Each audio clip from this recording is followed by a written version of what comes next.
Chazak ou Baruch Rabotai, Besorot Tovot, on arrive dans la journée 20, dans le mois d'Elul. Comme on dit en français, J-10.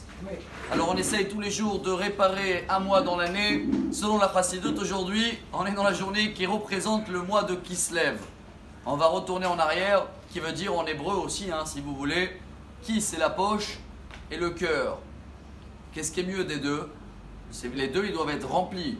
Mais dans la paracha de cette semaine, qu'elle tombe toujours avant Rosh Hashanah, on va lire quelque chose d'incroyable, que Dieu nous demande que ce chose-là, Hadavar Hazeh, Lo Bashamaimi Velo Me'aver Layam, c'est pas dans le ciel, dans les cieux, c'est pas derrière la mer.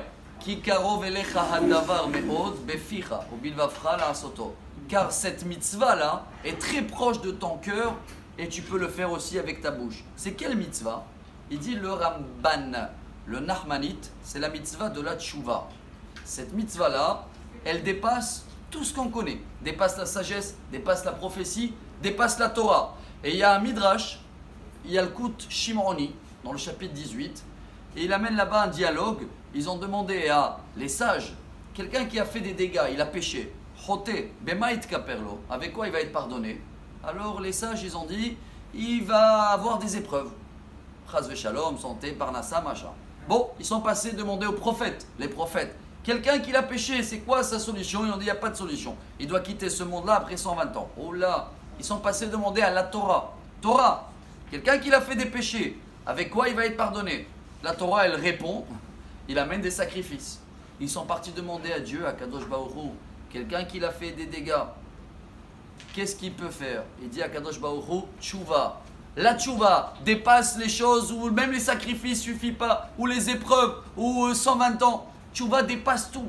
Comment la faire, chers amis? Voilà, on va terminer avec ça. Comme ça, le shofar, il va beaucoup nous aider.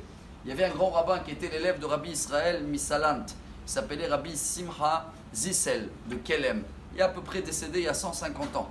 Et lui nous apprend que voilà le mois de Kislev. Il y a la poche et le cœur. Plus on prend les choses à cœur, plus on s'éloigne de la poche, plus on est dans la tchouva. Il donne un exemple. Tu as une tranche de pain. Tu peux la mettre dans la bouche. Dès que tu as 2 tranches de pain, il y en a une qu'il faut tenir à la main. Dès que tu as 20 tranches de pain, il faut déjà mettre sur la table. Donc plus tu as le matériel, plus tu t'éloignes de la bouche. Moins tu cours après le matériel, moins tu es proche dans la bouche et dans ton cœur. Donc aujourd'hui, la petite touche d'aujourd'hui avant le chauffard, chers amis, il faut laisser le matériel courir après nous, pas nous après le matériel. C'est 10 jours qui nous restent. Aujourd'hui, si on veut réparer le mois de Kislev, on a peut-être pensé à la poche parce que c'était les dépenses d'après les fêtes. La poche et après le cœur. Aujourd'hui, c'est l'inverse. D'abord le cœur, la bouche, moins de matériel et comme ça, Bezrat Hashem, avec ce chauffard-là, on va se réveiller et la tchouva dépasse et efface tout. Bonne journée.